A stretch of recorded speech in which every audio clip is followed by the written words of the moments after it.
106.3 FM. Ebra so se yede ewoso. In fact, niema enkoye ewa system no mu ene ye kan. De sese ye pia empanimfoma wo mo ani ko ho. Na wo man Ghana ye ene ye kan. Fabɛwɔso Shenenson Israel loans. Ope wosia entemo a yebeboa amwanya bi. Bra Israel loans.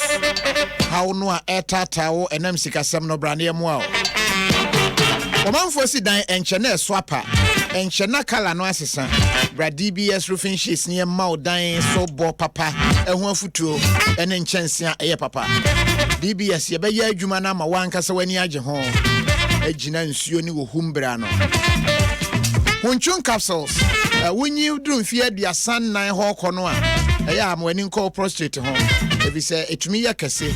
Ne ba ne sa wensa wodwonso no nkose de ese ko. Uhia hunchun capsules. Roba ne ya hyewa hunchun capsules beboa ama wodwonso no akoye. Sanso na ope phone papa no use anopai. Ope phone dia mo be happy birthday. Ope phone na wankasa wa use a Franco Trading Enterprise and American for Sebra na yemma obi. Phone papa adwesu any Franco Trading Enterprise. Vitamilk anomnia enuani nrahye ne ma ope plant protein pa. Mr. Ope Vitamilk anope nenum bi. Eye papa ebema wanyi ache na wanyi ahoden. Ebema wo skin no atoso. Sounds ne wo high five chocomalt. Ubenya the mall feel. Nwasi anya chocolate feel no. No we hunu sampa one nomade a eye proper breakfast. Pe high five chocomalt. Meeting bi na makọ breaker. High five chocomalt betumi aboa. Yanko. I love my country Ghana. Ejidie ne mempaye nyina ne se bre bi beba ama niema akoyie. Na mpanimfo nsɛm a wo mo eka se osi achi nya wo da ehwa na otafre no. Yesi achi betumi aye den yetumi atafra ma yani age ne yakoso atafre a.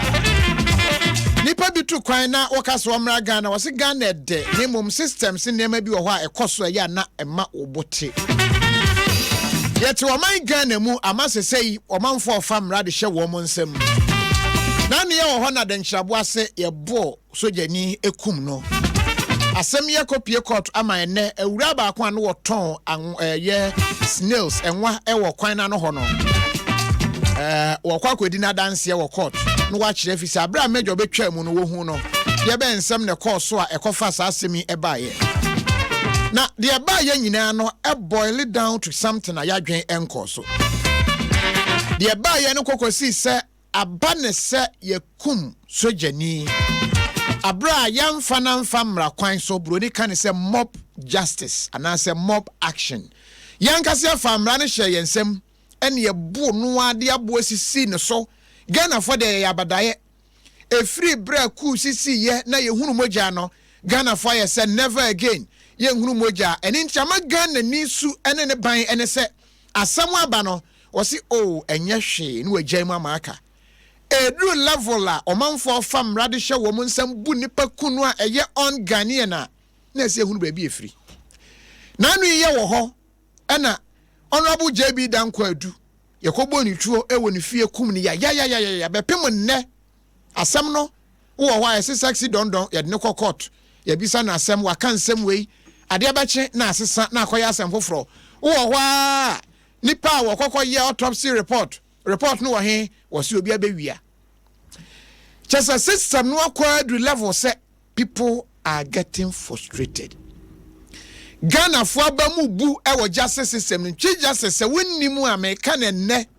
so there are a lot of people a wo mo akasa asem ni si a obefa kwan bia so no ankasa solve na asem change say wode beba court change say wode beko police station there are times wode asema ko police station you become the victim Wanka we obi aye wade na ofi se wo de kɔ no wape asem no yato ne krogen obi a ho nkyere no na wonso akoma ato ye mu no woni adaje a no woni sika no even bail kra wo grant obi bail na ya asem in fact ye kum ni power Ghana wo wa ya se abo obi pa am ye kum obi contract killing ne ya dwen ko so se ye justice system ni fail yen obi dan sawam sesi a bɛyɛ mfie mienu ni nasɛm yɛmfrɛ yɛ yɛakye wɔ bi sɛsi a ɛwɔ ade no so pɛɛ ade akye yɛ yɛgya no wɔnam abɔnten nneɛma ɛkɔ so wɔ man Ghana mu no aduru sɛ yɛ me ɛna ato me a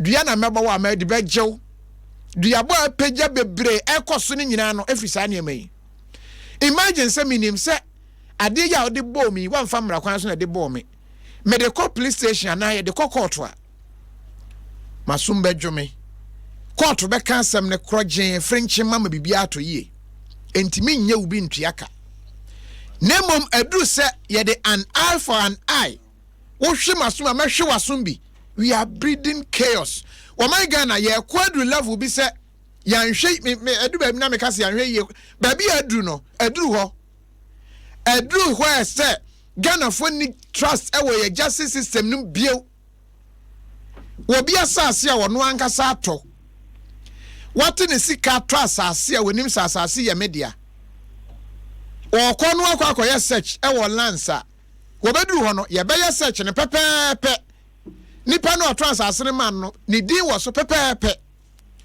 wɔfiri hɔ a na asɛm no ase wɔbɛfiri hɔ no wɔbɛkɔ obi nso bɛba asase ne yɛ ne dia yɛbɛkɔ akɔhwɛ no na wo a wokɔɔyɛ a yɛka asase no wopɛyɛ search na pɛpɛɛpɛ saa neteɛ no saa na abra a wokɔ no yɛafra me yɛasesɛ din no sɛsɛi asase tɔ ayɛ problem ɛwɔ Ghana langas asɔre ama wɔn mo yɛ adwuma papa na wobisa sɛ deɛn ɛna ama aba saa ne nyinaa ɛne sɛ yɛba mu abu as a nation ɛwɔ justice system no mu woyɛ lawyer na wotiam yɛ anɔpɛ yɛ a mekansi ne pi sɛ Ghanafoɔ yɛba mu abu ɛwɔ justice system no mu announce kakra bi no wɔyɛ expose a wɔyɛ GFA so wɔde tiasi yɛn systems no mu ɛne kwan yɛ fa so di asɛm wɔ Ghana yɛn courts a ɛmpɔnkye deɛ no wɔyi bi baayɛ but ɛnsesa hwee ɛduru sɛ Ghana yɛn ankasa bɛhunu sɛ baabi aduru no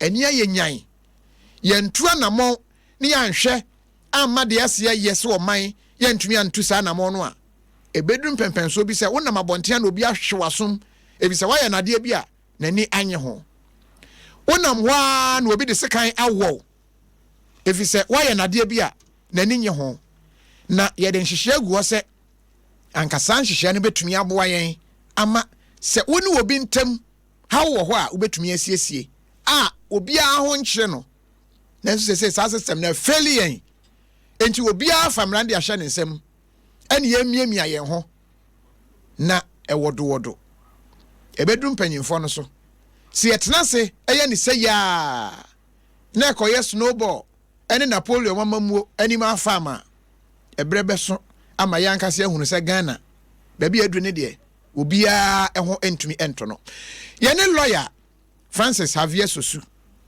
wɔyɛ Global Human Rights Ambassador ɔno anso na ɔyɛ founder ɛne president Emma Youth for Human Rights Africa yɛne lawyer ɛni nkɔmɔ lawyer no pɛ yɛ mo akye yo kofi yɛ ni amicha ni etiefo nyina no pɛ etiefo nyina ɛgye so but me kan si w'anim sɛ Ghana adehye abamu abu ɛwɔ yɛn justice system num woyɛ lawyer enti me kan de si wɔn so w'anim sɛ yɛn system no sɛ Ghanafoɔ sɛ menka ɛmo obiara mpanimfoɔ nyina nte sɛ yɛbamu abu na se yɛnhwɛ ne yɛntu ho anamo na ne sɛ deɛ dissolve GFA yɛbɛ dissolve bi ne yɛhwɛ ne yɛsiesie ne yɛsisisi a ɛnte saa baabi ɛbɛduru no ɛnkonko wie yɛn yie obiara mfa asɛm nkɔ court bio obiara fa asɛm ma police fo bio obiara de mmara ne bɛhyɛ ne nsam na akɔyɛ an eye for an eye asɛmi menim if it is really true mo amu wo mmra mu na mo adi mmra akyi no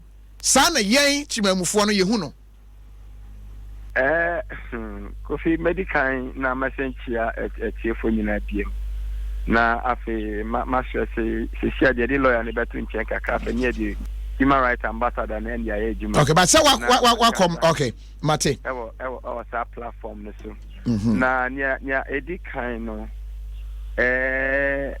nya wo kaye no meka say to a very large extent no eyenokre eyenokre because Bibi ni wa you see there is no smoke without fire. Then ya say nipa keka it means that and yes work kan keke or nyina so bi nti a work kan sa na nipa bebre na omodi omasem akokokoko court ahodro a wo hwe delays a abban sem ne mu a ama o magemu nyina aye wo mu na making main can even only civil so for criminal justice system na eto de bia nyoma bi ho a etimi delay bebre ansa na wo be fa civil na land de na wo kan kra ne die na cases bia na me pa main disclose those cases this year e bi kra e wo court for over 15 years now still no enya like she say emwaye bi ambaye anu ye bi ambaye judgment mbaye na obehwa ni say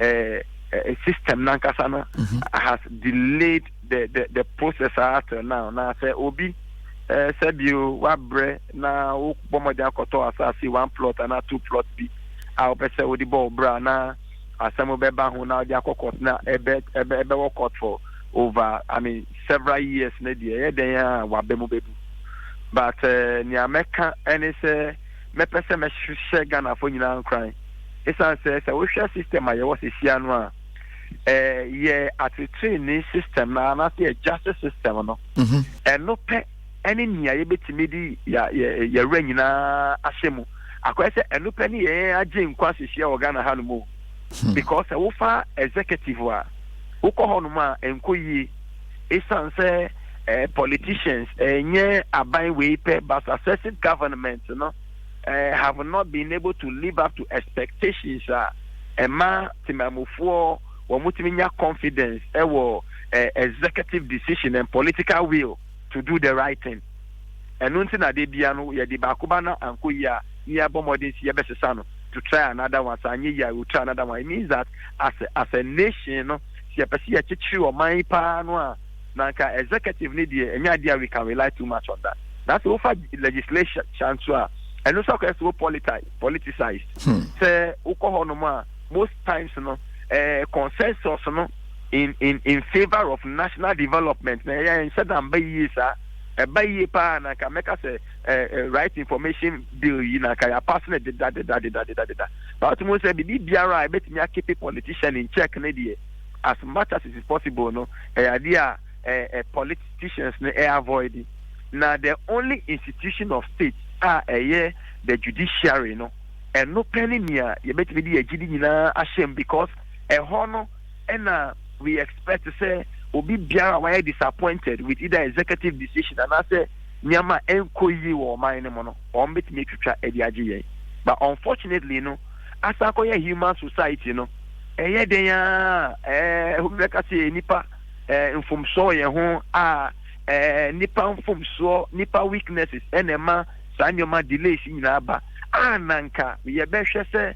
leaders wo mu lead sa institutions you know one bet me di fenisen o say yo na rules and regulations ya to mo say ebeye rules ye be disu dispensing quick and effective justice no na ke ebeye ni sa but mostly no enko yi sa enti we di mesre say ehwa ni ye fapem ni ehwa na esanke ye di agidie iko so ehwa no nso no aye bibie wo ho system wo de wasem akono kra no processes abafam no asa asotwen enti no se ohwe asem no na asem we ono abetumi afa kwan bi so no ono asolve a no wa solve se bo no bebo obi ateka no abo obi ateka se bo ne bebo se there are people who back and say oh ye chi we so ya am roba ye de ne call ye no ankwan kwese enti a chefofra ye munu nkuno ne abuna kuno oh we ye chi bi de ne call ye asem no ye twen ankwan ko wie hwe enti a chefofra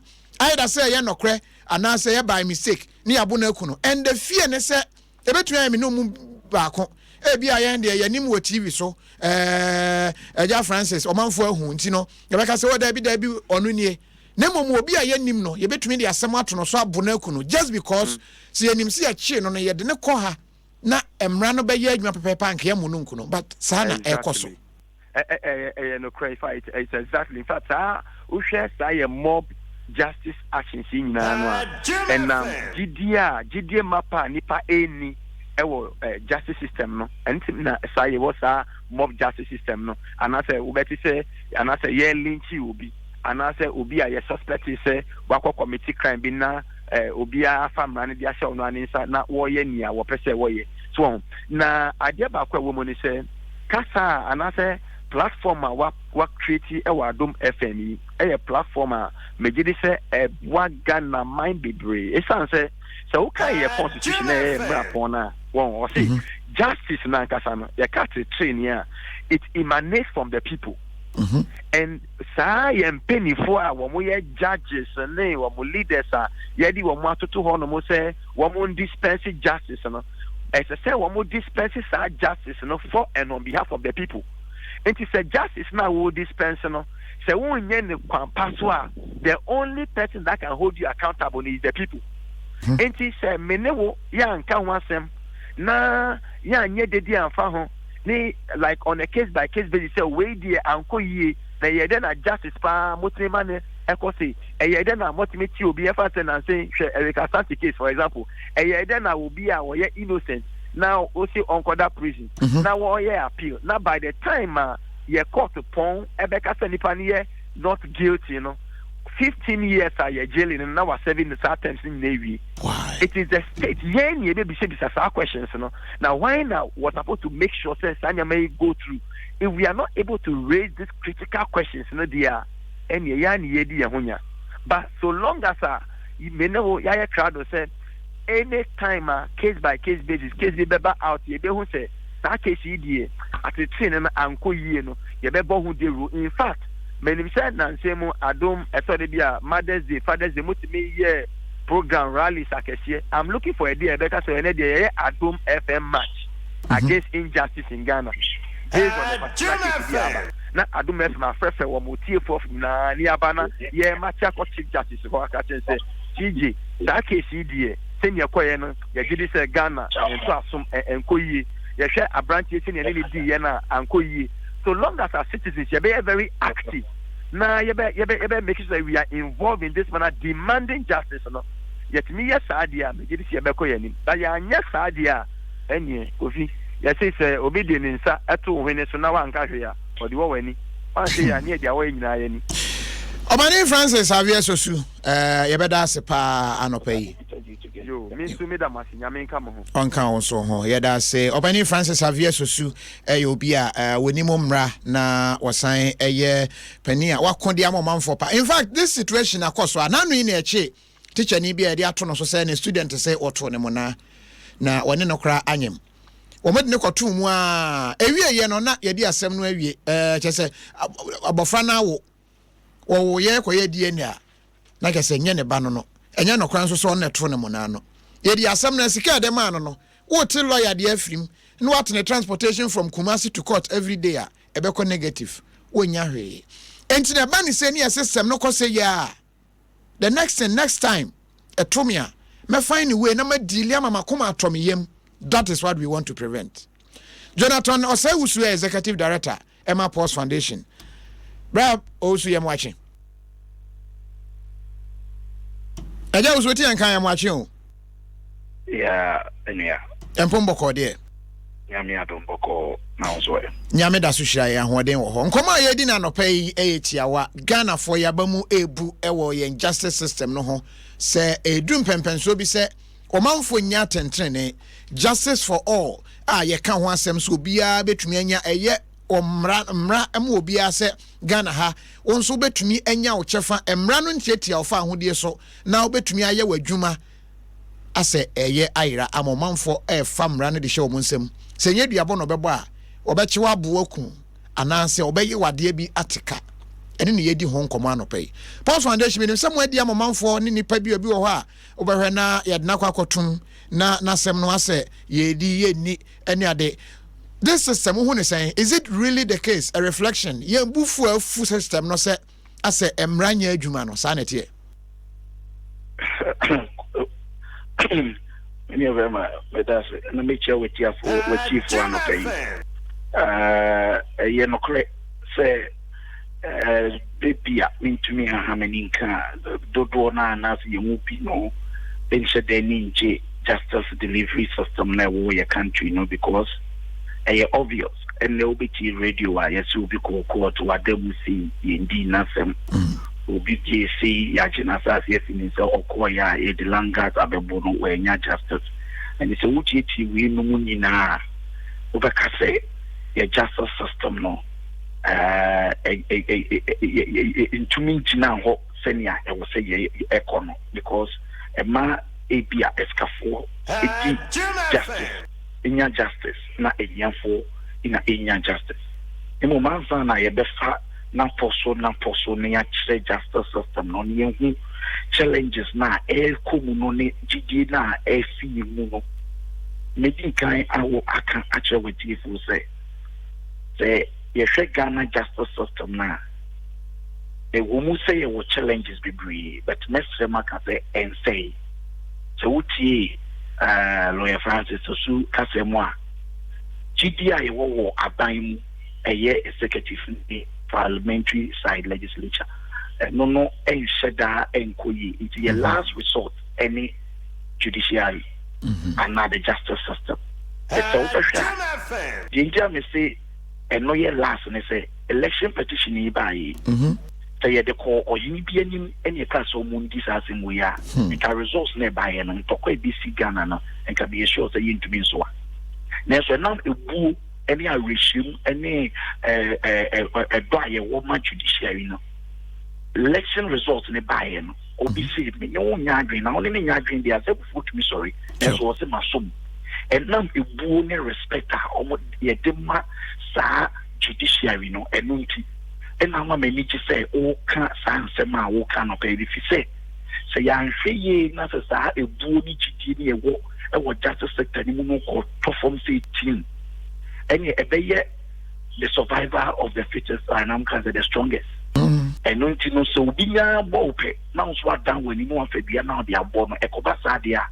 Ne kwa kwa yese sedi more any de to mine mu ne mu se pese mu se ni partner to mine mu dia na wo se hwese ye justice system no ebekoyi ne mu enkomo na ye di no ye mfa no miensa ye kan justice system na e wo so mu se enye judiciary ne pe na ye justice system if the police na be pie judiciary na akwako pie prisons into oka na attorney general into oka wo mu nyina mu ma ne ye hu se enyoma na ekoso no die na ekoso delay na enyoma ben na ebetumi dia sisi kwan mu a sa delays no ananse confidence na amanfo di no ebeba eno na me di two means say one a legislative and policy loopholes ye mra na nkasa na ye gifi Britain ananse amanone ne ye de bedi ye so no emra no ye tamoin ene ye de bae eye nso enye it was set by this time the nyansa cry so what ya yedi yenia mahama sojanino ne is in 1 year we no yeah okay to the bush for president pepe be my president say the criminal code that is the criminal offenses and other the criminal procedure and other offenses act a criminal code nankasana ache I will say system near sacrem and more like criminal code offenses after the wuyina DND was the same backOkrani say what the Article 14.4 of the 1992 Constitution or say anybody arrested, restricted, and has not given a trial within a reasonable period of time. Say yacho. Say that is you have been arrested, you've been restricted, you've been detained, and have not received a trial within reasonable period of time. You are subject to unconditional release. And then you say na say so be no way you trial no say na obechi machomo. You asem ewo so be mu a was say you jaw and now so a you are supposed to be released on the condition that you will reappear for judicial proceedings. They be able to actually monament me for me kasa and DWASO. And nonsense, judge be to me who say, what by remand 2 years, what's our Eduardo 3 years or no dear who say you have been kept unreasonably because the constitution did not codify that part of reasonable period of time. In the same judge be or human rights sensitive say any time more the number 4 times within 2 years. Mundi na say mon started trial. Inti wada hache. Muma ni bail don kofi. The coffee na matwa so odi asem odi fa. Yet na kotum. There be no sign etie. Inti judge bako e say we codify reasonable period of time inti no. Ono who say ebia 3 years enye reasonable.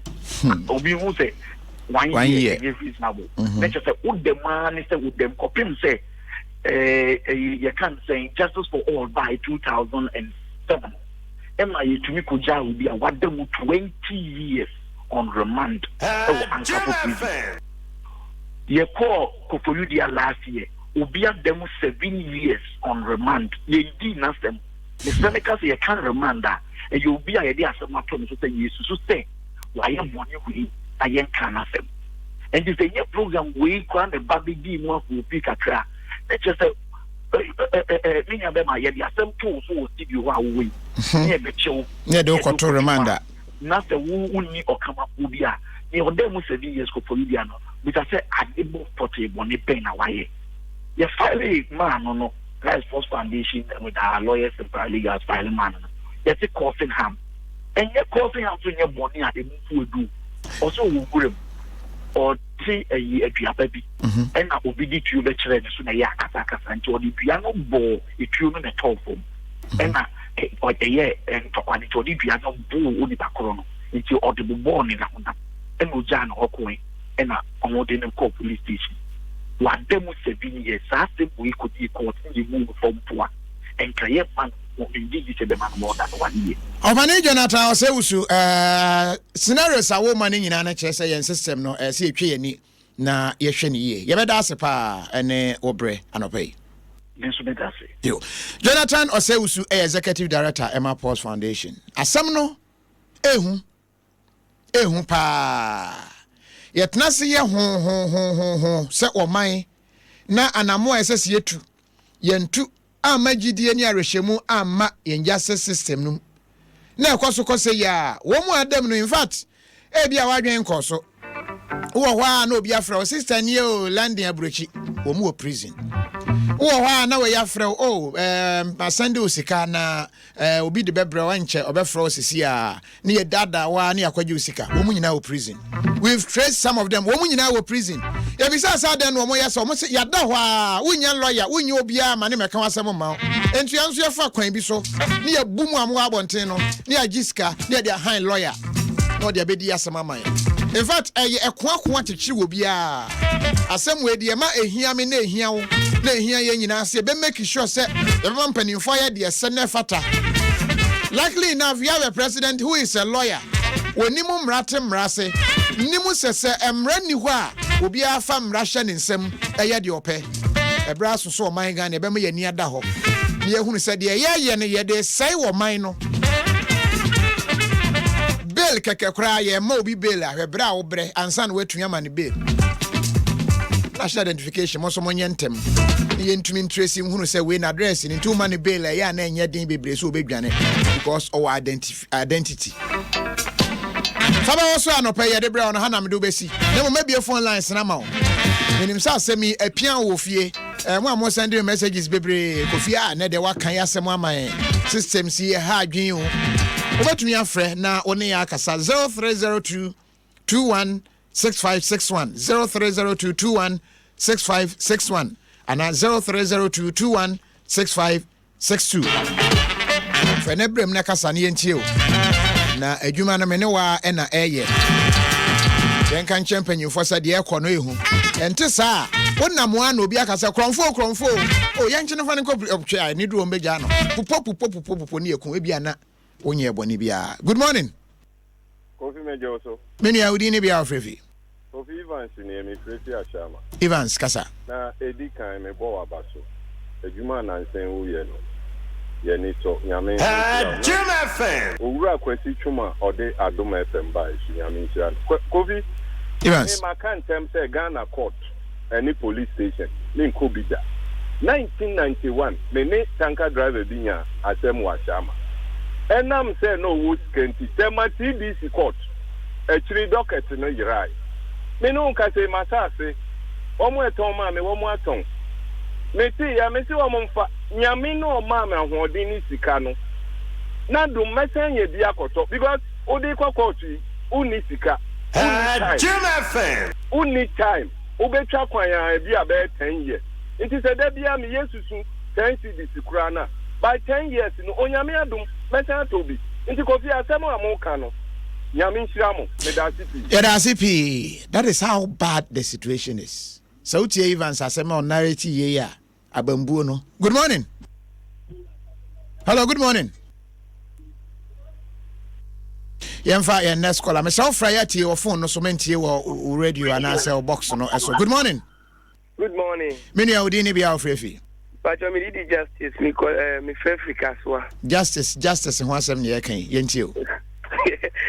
Me pacho me penny for now mo wo your sister no. Me pacho time me was create me ka say common sense is not common to common people. Ampa sana koso we asi. Won kwesi 90 a na Ghana nim akoji sika bebebe say no. Yantimi aye ne hwu. Ni brother bi oti kurase akotwa brodie. Ya tina ko tu setim. And I continue to teach the only one I'm gonna have a year. That be about Captain Smart and attack and assembly. Or see, the Saddam bar violence will break everywhere. Miss Adam, me keep a pinches bow. Men fansa, and in the where you man say Endu Sam Pempenson. Good morning. Good morning. Many Udini be our free. I'm Bajan Free, my taco. Many Casa. Injustice ni nyama ekosi e wo ba bia wo kese Ghana prama aminka semintro ma sorry me baako na niku yesojani na niku no afiri ma che kakra ma me yare na nyonko ka che ne se oh so yesojani yiri na se okunu wu a e wo sike bia ese soja fotwa ma kosi bra wobem into no crowd in the train so or da so ji first can no ka train na me ni tu anamo na ma me no ka sasan ka train said e momu no so one pesika better 10 million answer ni echi answer bi ani echi dia sika nge e be den so nsabeka na so e Christopher Christo ni dia say o person ni ejanu dia no kwa so ko first can no me ka chiro sisia say for 1 year na me yare o for 1 year and one no this 10 million be di actually the end there bosume ni pay asateba 1 year ni am ye chese ni pipe bia ye correct ye bibia okay say wakanta general I can't general with our wakanta general just a hard ring I am fan next caller. Good morning. Good morning, Kofi. Many Udini be our free. Nyame adome hoye. Inkum Fitama.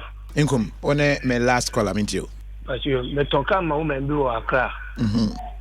Na okachen se kan obetu na kakakra na medical na eba no se chi no ba fra no ko so de kan tu kwan o wi no makọ ekompra ma police me ma tonka man ma se wi aka no na police fu bem te bi che police no ti ase o mo sa de ma de mfa kan ma me twist kan bi ma me am fa kan ma no na chi no e de ma me twist kan no abi police no o so mo diska no o mo ntumi diska no me from my men my American my man miskano my me diska na me so na odam ma police na nim na police na sa diska ni bi nti be wi na fiscal mo so mo say scan rough nti ka 10 million let's call 485 million half ya ka 30 million ma me peso tua Tamanu town ahim fie chiefs no na mo kokọ complain mo no mama o ma me ne ba be say scan nti say local court na ka me no ko chase scan the local court no so yam say omutumi adwuma say ni na e ba fa ban court local court no so yedwuma pa him me da CP Fabɛwɔso anɔpɛ hani yɛde obesi Israel Loans DBS Roofing Sheets Hunchun Capsules Franco Trading Enterprise Vita Milk and Afi High Five Choco Malt Adaroma and yɛde Ebrel Eguso Adom 106.3